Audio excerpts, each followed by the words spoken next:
నమస్తే కడప వార్త. రాయచోటిలో ఘనంగా హర్ ఘర్ తిరంగా ర్యాలీ. జిల్లా ఇంటర్మీడియట్ అధికారి రవి ఆదేశాల మేరకు రాయచోటిలో హర్ ఘర్ తిరంగా కార్యక్రమంలో భాగంగా భారీ త్రివర్ణ పతాకంతో ర్యాలీ నిర్వహించారు.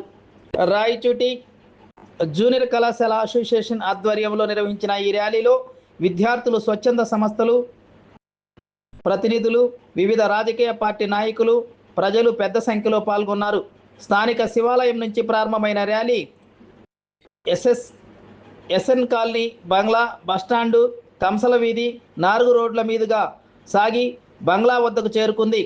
భారీ త్రివర్ణ పతాకంతో నిర్వహించిన ఈ ర్యాలీ అనంతరం అక్కడ మానవహారంగా ఏర్పాటు చేసి దేశ స్వాతంత్రం కోసం ప్రాణత్యాగం చేసిన అమరవీరుల త్యాగాలను స్మరించుకున్నారు.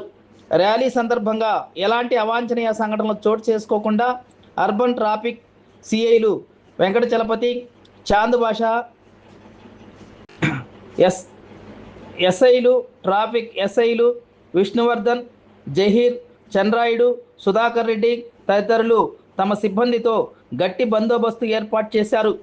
ర్యాలీలో పాల్గొన్న విద్యార్థులు, నాయకులు, ప్రజలు వందే మాతరం, భారత మాతాకి జై అంటూ నినాదాలు చేయడంతో రాయచోటి పురవీధులు మారుమోగాయి. దేశభక్తి నినాదాలతో పట్టణంలో ఉత్సాహభరిత వాతావరణం నెలకొంది.